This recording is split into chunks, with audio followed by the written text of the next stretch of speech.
wishing you a lot of happiness and healing. I don't know ഇത് ആർക്കാ കിട്ടാൻ പോകുന്നത് എന്നുള്ളത്, പക്ഷെ എന്നാലും ആ ഒരു സ്പെഷ്യൽ പേഴ്സണിന് വേണ്ടിയിട്ട് എൻ്റെ മൊത്തം സ്നേഹവും. Thank you.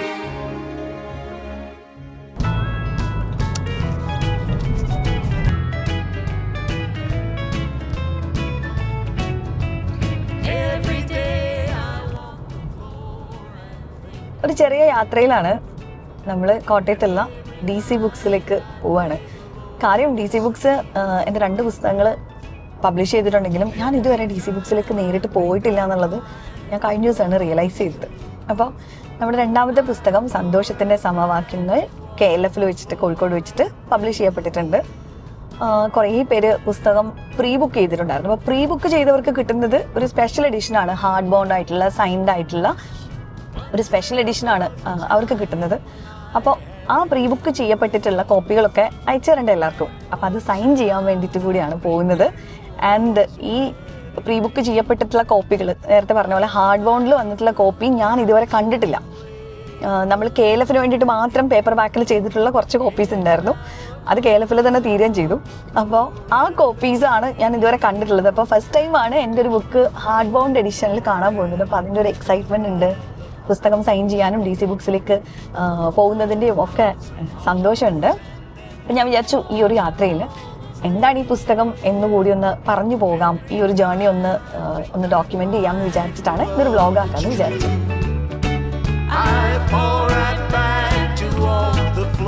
എന്താണ് സന്തോഷത്തിൻ്റെ സമവാക്യങ്ങൾ എന്ന് ചോദിച്ചാൽ, ഈ ഒരു പുസ്തകം ഇതൊരു സെൽഫ് ഹെൽപ്പ് കാറ്റഗറിയിലൊക്കെ വരുന്നൊരു പുസ്തകമാണ്.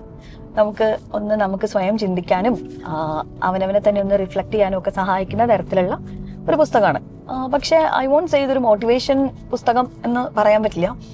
കാരണം ഇത് നമ്മളെക്കുറിച്ച് തന്നെ കുറേ കാര്യങ്ങൾ അവെയർ ആക്കാനും ചിന്തിപ്പിക്കാനും പറ്റുന്ന തരത്തിലുള്ളൊരു പുസ്തകമാണ്. ഇനി പേരെന്തുകൊണ്ടാണ് സന്തോഷത്തിൻ്റെ സമവാക്യങ്ങൾ എന്ന് ചോദിച്ചാൽ, ഇത് എൻ്റെ സന്തോഷത്തിൻ്റെ സമവാക്യങ്ങൾ എന്ന് വേണമെങ്കിൽ പറയാട്ടോ.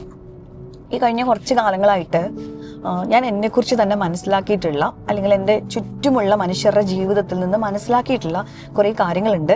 എന്തൊക്കെ ചെയ്യുമ്പോഴാണ് ഒരാൾക്ക് സന്തോഷമായിട്ട് ഇരിക്കാൻ പറ്റുക. എൻ്റെ ആദ്യത്തെ പുസ്തകമുണ്ട് ടായില്ലാത്ത മിഠായികൾ. അതിനകത്ത് ഒരു കഥയിൽ ആനന്ദം എന്ന് പറയുന്ന ഒരു കഥയുണ്ടായിരുന്നു. ആ കഥയുടെ അവസാനം എഴുതിയിരിക്കുന്ന ഒരു സെൻറ്റൻസ് ഉണ്ട്. സന്തോഷത്തിൻ്റെ സമവാക്യങ്ങൾ എത്ര ചെറുതാണെന്നോ അമ്മിണി പൂച്ചയുടെ ഒരു കുഞ്ഞിനോളം ചെറുത് എന്നൊരു ഡയലോഗ് അതിനകത്തുണ്ട്. അപ്പോൾ അന്ന് അതിനകത്ത് ഉദ്ദേശിച്ചൊരു കാര്യം, ആ ഒരു കുഞ്ഞു പൂച്ചക്കുഞ്ഞിനെ കാണുമ്പോൾ ഉണ്ടാവുന്ന ഒരു സന്തോഷം ഉണ്ടല്ലോ, അതായിരിക്കും ചില സമയത്ത് നമ്മൾ ജീവിക്കാൻ തന്നെ പ്രേരിപ്പിക്കുന്നത്, അല്ലെങ്കിൽ നമ്മുടെ ഏറ്റവും വലിയൊരു സന്തോഷമായിട്ട് നമുക്ക് ഫീൽ ചെയ്യുന്നത്. അപ്പോൾ ചെറിയ ഒരുപാട് കാര്യങ്ങൾ നമ്മുടെ ചുറ്റുമുണ്ട്.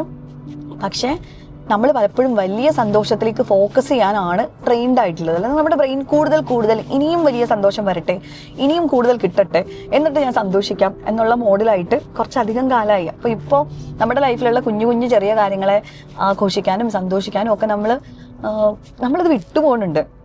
ഇതിലും വലിയ എന്തോ ഒരു കാര്യം വന്നിട്ട് സെലിബ്രേറ്റ് ചെയ്യാൻ വേണ്ടി നമ്മൾ വെയിറ്റ് ചെയ്തിരിക്കുന്ന പോലെയൊക്കെ ലൈഫ് മാറിയിട്ടുണ്ട്. അപ്പോൾ ഞാൻ കണ്ടെത്തിയിട്ടുള്ള സന്തോഷത്തിൻ്റെ കുറേ സമവാക്യങ്ങളുണ്ട്.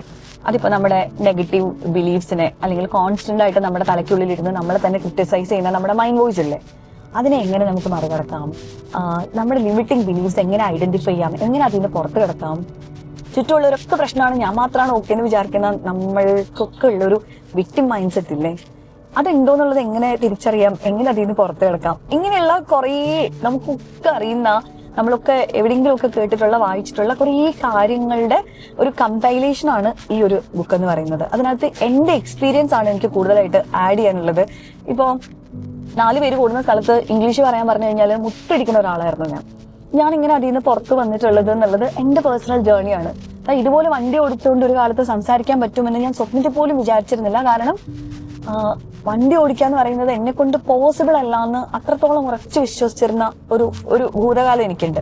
അപ്പൊ എങ്ങനെയാ അതിൽ നിന്ന് പുറത്തു വന്നത്, എങ്ങനെയാണ് നമ്മൾ നമ്മുടെ തോട്ട്സിനെയൊക്കെ റീഫ്രെയിം ചെയ്യുന്നത്.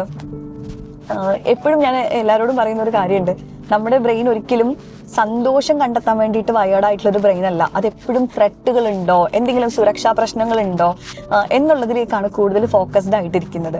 അപ്പോൾ അങ്ങനെയുള്ള നമ്മുടെ ബ്രെയിനിനെ എങ്ങനെയാണ് തിരിച്ച് സന്തോഷത്തിലേക്ക് ഫോക്കസ് ചെയ്യാൻ പറ്റുക. അപ്പോൾ അതിന് കുറേ സയന്റിഫിക് ആയിട്ടുള്ള എക്സ്പ്ലനേഷൻസ്, റിയൽ ലൈഫ് എക്സാമ്പിൾസ്, നിങ്ങൾക്ക് തന്നെ സ്വയം ചോദിക്കാനുള്ള കുറേ ചോദ്യങ്ങൾ, ഇതിൽ ഏതെങ്കിലും കാര്യത്തിൽ ഫർദറായിട്ടൊരു വായന വേണമെന്നുണ്ടെങ്കിൽ അതിന് സഹായിക്കുന്ന പുസ്തകങ്ങളുടെ പേരുകൾ, ഇതൊക്കെ ഇൻക്ലൂഡ് ചെയ്യുന്ന ഒരു പുസ്തകമാണ്. ശരിക്കും പറഞ്ഞു കഴിഞ്ഞാൽ പുസ്തകം എഴുതി കഴിഞ്ഞപ്പോൾ ഞാൻ തന്നെ ആലോചിച്ചു, എൻ്റെ കുറേ ഇൻസെക്യൂരിറ്റീസ് ഞാൻ തുറന്നു പറഞ്ഞിട്ടുള്ള ഒരു പുസ്തകമാണ്. ഇപ്പൊ ഈ പറഞ്ഞ പോലെ ഇംഗ്ലീഷിൽ സംസാരിക്കാനുള്ള പേടി തൊട്ട് വണ്ടി ഓടിക്കാനുള്ള പേടി തൊട്ട് അങ്ങനെ ഒരുപാട് എൻ്റെ ഉള്ളിലുള്ള അല്ലെങ്കിൽ നമ്മുടെ പീപ്പിൾ പ്ലീസിങ് ബിഹേവിയർ, ഇതിനൊക്കെ പുറത്ത് വന്നത് എങ്ങനെയാണ്, നമ്മളെങ്ങനെ ബൗണ്ടറി സെറ്റ് ചെയ്യാൻ പഠിച്ചത്, ഇങ്ങനെയൊക്കെ തുടങ്ങിയിട്ട് എന്നെക്കുറിച്ച് എൻ്റെ ഒരുപാട് ഇൻസെക്യൂരിറ്റീസ് തുറന്നു വെച്ചിട്ടുള്ളൊരു പുസ്തകമാണ്. അപ്പോൾ ആത്മാംശമുള്ള റിയൽ ലൈഫ് എക്സ്പീരിയൻസ് ഉള്ള ആസ് എ ലൈഫ് കോച്ച് ഞാൻ കണ്ടിട്ടുള്ള ആളുകളുടെ ജീവിതമുള്ള കുറേ സയൻറ്റിഫിക് ഫാക്ട്സ് വളരെ സിമ്പിളായിട്ട് എല്ലാവർക്കും മനസ്സിലാവുന്ന തരത്തിൽ പോർട്രേ ചെയ്തിട്ടുള്ള ഒരു പുസ്തകമാണ് സന്തോഷത്തിൻ്റെ സമവാക്യങ്ങൾ. അപ്പോൾ കാളിയൊക്കെ വായിക്കുന്ന സമയത്ത് എല്ലാവരും പറഞ്ഞൊരു കാര്യമുണ്ട്, ഇത് പെട്ടെന്ന് വായിച്ച് തീർക്കാൻ പറ്റുന്ന, അല്ലെങ്കിൽ വായിച്ചു തുടങ്ങിയാൽ പിന്നെ കംപ്ലീറ്റ് ചെയ്തിട്ട് താഴെ വെക്കണമെന്ന് തോന്നിപ്പിക്കുന്ന ഒരു പുസ്തകമായിരുന്നു. വളരെ എളുപ്പത്തിൽ വായിക്കാൻ പറ്റുന്ന ഒരു പുസ്തകം, കാരണം അത് കഥകളായിരുന്നു. പക്ഷെ ഈ പുസ്തകം അങ്ങനെ ആയിക്കൊള്ളുന്നില്ല. ഇതിപ്പോൾ ഒരു ചാപ്റ്റർ വായിച്ചു കഴിഞ്ഞാൽ ചിലപ്പോൾ നമ്മൾ കുറച്ച് സമയമെടുത്തേക്കും അതിനകത്ത് പറഞ്ഞിട്ടുള്ള കാര്യങ്ങൾ നമ്മുടെ ലൈഫിൽ എത്രത്തോളം ഇമ്പാക്റ്റ്ഫുൾ ആണെന്നുള്ളതൊന്ന് റിഫ്ലക്റ്റ് ചെയ്ത് ആലോചിച്ച് അതിനകത്ത് കുറച്ച് എക്സസൈസുകളൊക്കെ അല്ലെങ്കിൽ നമുക്ക് ചെയ്യാൻ പറ്റുന്ന കുറച്ച് ആക്ടിവിറ്റീസൊക്കെ പറഞ്ഞിട്ടുണ്ട്. അപ്പോൾ അതൊക്കെ ചെയ്യുന്ന ആളുകളൊക്കെ ആണെന്നുണ്ടെങ്കിൽ ഉറപ്പായിട്ടും സമയമെടുത്ത് റീഡ് ചെയ്യേണ്ട ഒരു പുസ്തകമാണ്. എന്ന് വെച്ചിട്ട് ഒട്ടും കോംപ്ലക്സ് ആയിട്ടുള്ള എഴുത്തൊന്നുമല്ല കേട്ടോ, വളരെ സിമ്പിളായിട്ട് എല്ലാവർക്കും മനസ്സിലാവുന്ന ഭാഷയിൽ പറഞ്ഞു പോയിട്ടുള്ള ഒരു പുസ്തകമാണ്.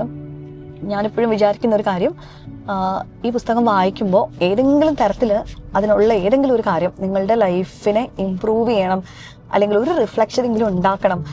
ഓൾറെഡി അറിയുന്ന കാര്യങ്ങളായിരിക്കും, പക്ഷെ അത് വേറൊരു തരത്തിൽ പ്രസന്റ് ചെയ്യുമ്പോഴായിരിക്കും നമുക്കത് ഇത് എന്നെക്കുറിച്ച് കൂടിയാണല്ലോ, എനിക്ക് ഇങ്ങനെയും ചെയ്യാമല്ലോ എന്നൊക്കെ തോന്നുക. അപ്പോൾ ആ തരത്തിലുള്ളൊരു പുസ്തകമാണ്. അവയർനെസ് ഉണ്ടാക്കാനും ഒരു ഹീലിംഗിലേക്ക് നടത്താനും ഒക്കെ പറ്റുമെന്ന് വിചാരിക്കുന്ന ഒരു പുസ്തകമാണ്. ആ പുസ്തകത്തിന്റെ ഹാർഡ് ബൗണ്ട് കോപ്പി നമ്മുടെ പ്രീ ബുക്ക് ചെയ്ത പ്രിയപ്പെട്ട വായനക്കാർക്ക് വേണ്ടി സൈൻ ചെയ്യാനാണ് നമ്മളിപ്പോൾ പോയിക്കൊണ്ടിരിക്കുന്നത്.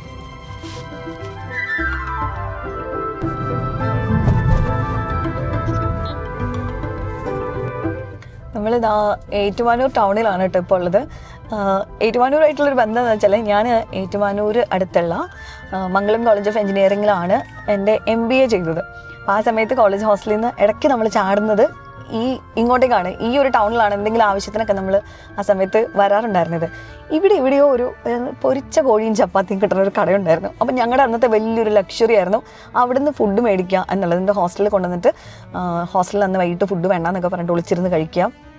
പിന്നെ അതുപോലെ വേറൊരു കടയുണ്ടായിരുന്നു, ചില്ലി ചിക്കനും പൊറോട്ടയും അവിടുത്തെ അടിപൊളിയായിരുന്നു. അപ്പോൾ അതൊക്കെ മേടിക്കാൻ വന്നിരുന്ന കടകളൊക്കെ ഈ സ്ഥലത്തുണ്ട്.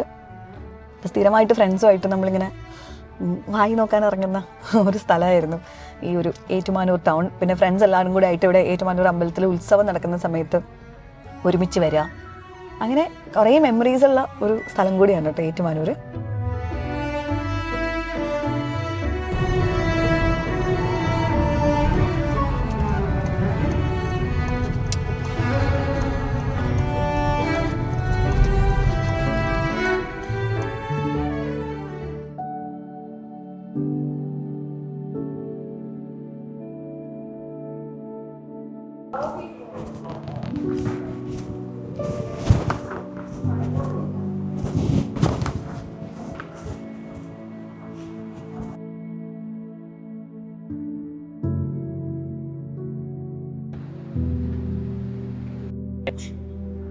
Thank you.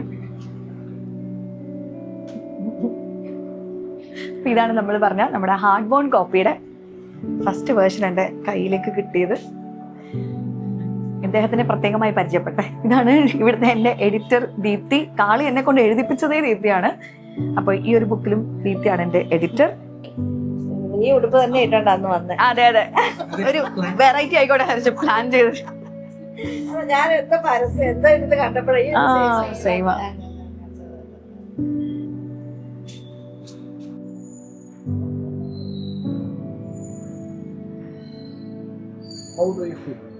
I feel very happy. സന്തോഷത്തിന്റെ മറ്റൊരു സമവാക്യമാണ് പ്രിയപ്പെട്ട വായനക്കാർക്ക് വേണ്ടിയിട്ട് പുസ്തകം സൈൻ ചെയ്ത് കൊടുക്കാന്ന് പറയുന്നത്. പക്ഷെ ഇവിടെ വന്നു കഴിഞ്ഞപ്പോഴാണ് ഈ ബണ്ടിലിന്റെ വലിപ്പം ഞാൻ കാണുന്നത്. ഇതിപ്പോ ഒരു ബണ്ടിൽ പൊട്ടിച്ചിട്ടേ ഉള്ളൂ, അടുത്തടുത്തത് വരാൻ പോകുന്നേ ഉള്ളൂ. ഇത് ഫുൾ ഇന്ന് ഇവിടെ ഇരുന്ന് സൈൻ ചെയ്യാനാണ് നമ്മുടെ പരിപാടി. സന്തോഷം.